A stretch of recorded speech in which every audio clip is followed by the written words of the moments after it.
electrochemistry notes, starting with EMFs under non-standard conditions. So far we've been working with how to calculate E naught, which is the whole electromotive force that you're going to have under your standard conditions where you're at equilibrium or you just started and things like that. But with a standard voltaic cell, as it goes, as the reaction itself goes, you have reactants being consumed, products are being produced, and so their concentrations are constantly changing.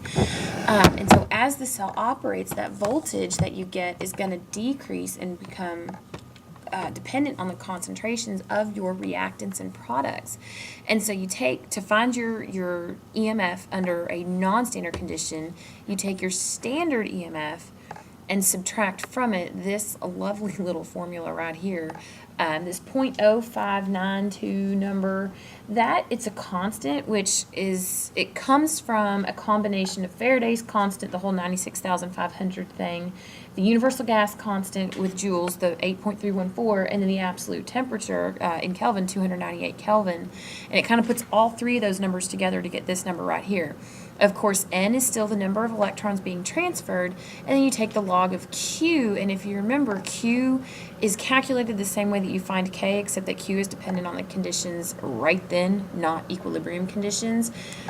So just to work out a quick example problem of that, we had the previous problem where we had the zinc and aluminum cell, and now I want to know, well, what's the voltage when the aluminum concentration has risen to 1.6 molar and the zinc concentration has fallen to 0.1 molar. So just to refresh your memory on the conditions of this particular voltaic cell, you had the zinc ion, you had three of them actually, 3 zinc ions reacting with 2 solid aluminums produced 3 solid zincs plus 2 aluminum ions. And so as this reaction progresses, the zinc ions are going to be converted into solid zinc and the aluminum solid is going to be converted into aluminum ions.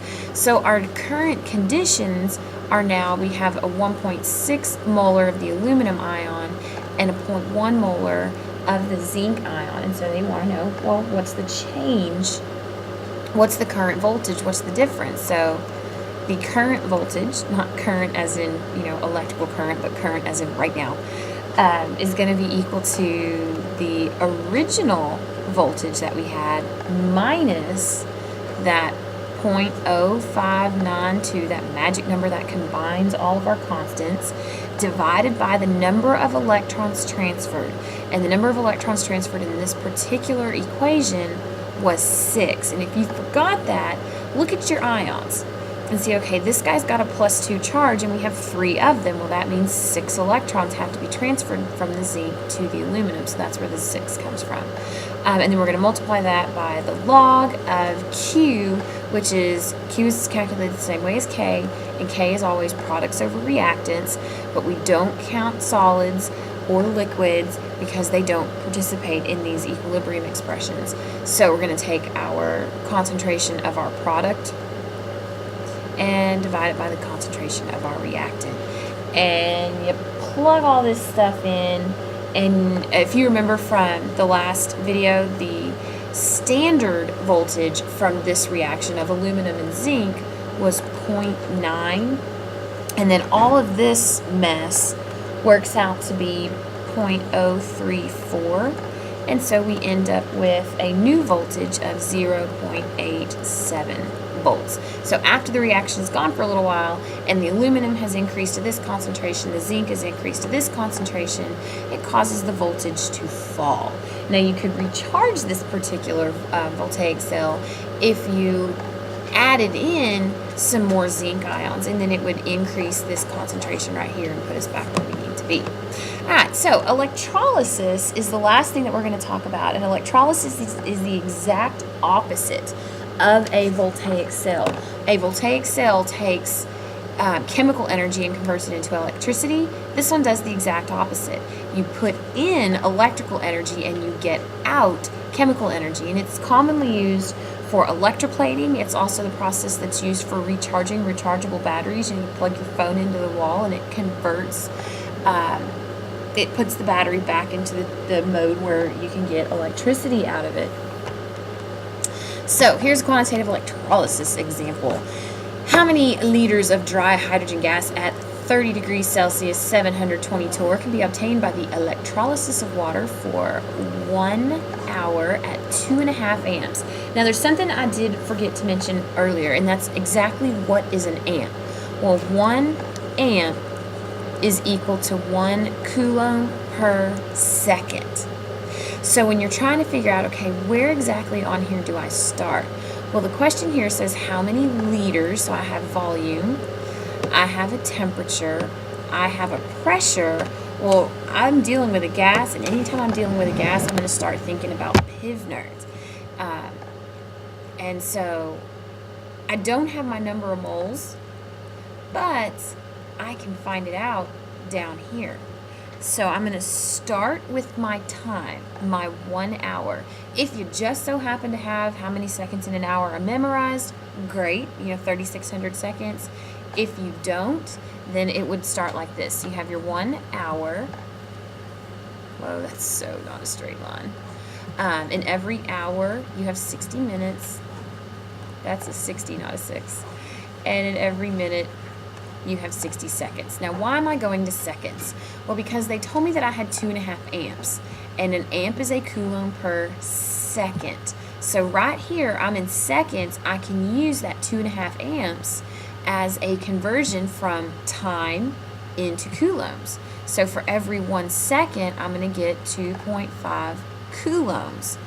And that's just because 1 amp is equal to 1 coulomb per second, so 2.5 amps is equal to 2.5 coulombs per second.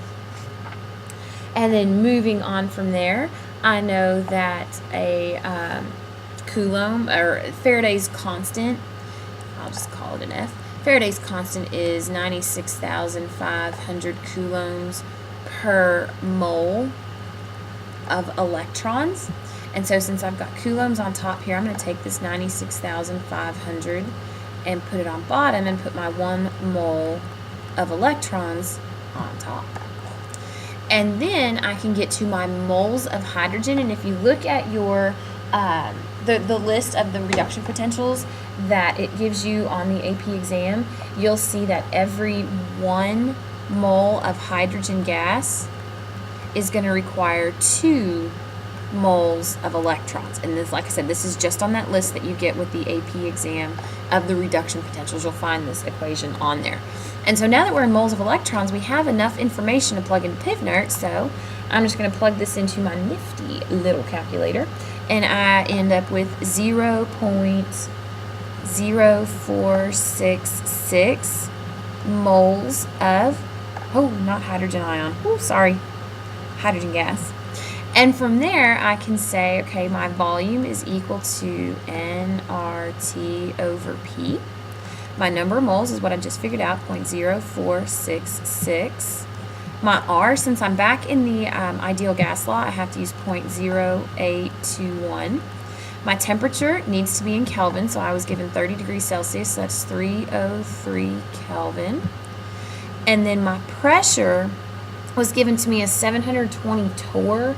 Well, I can't use torr. I have to use atmosphere because R, the ideal gas constant, is expressed in atmospheres. So 720 torr divided by 760, that works out to 0.95. So you plug in 0.95 here.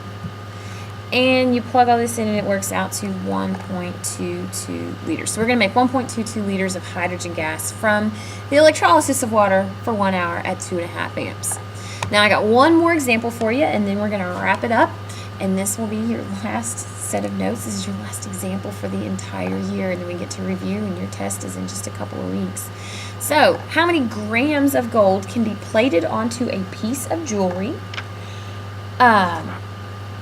if a 1 molar solution of gold 3 nitrate is suitably electrolyzed for 45 minutes at 2.5 amps? So same thing that we did before. We're going to start with that time. So I'm going to start with 45 minutes. Whoops, left out my eye.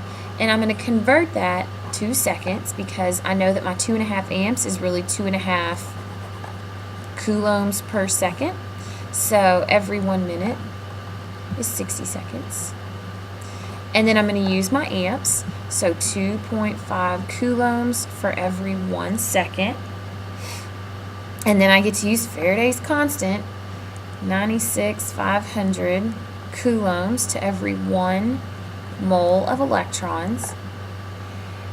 And then I can take my moles of electrons and convert it to gold 3. 3 is an important little guy here, gold 3 nitrate. Well, if I have gold 3, that's AU, whoa, I don't know why, sorry, AU3 plus. Well, that means I'm going to need 3 electrons to get this ion to become solid gold. So every 3 moles of electrons is going to give me 1 mole of gold.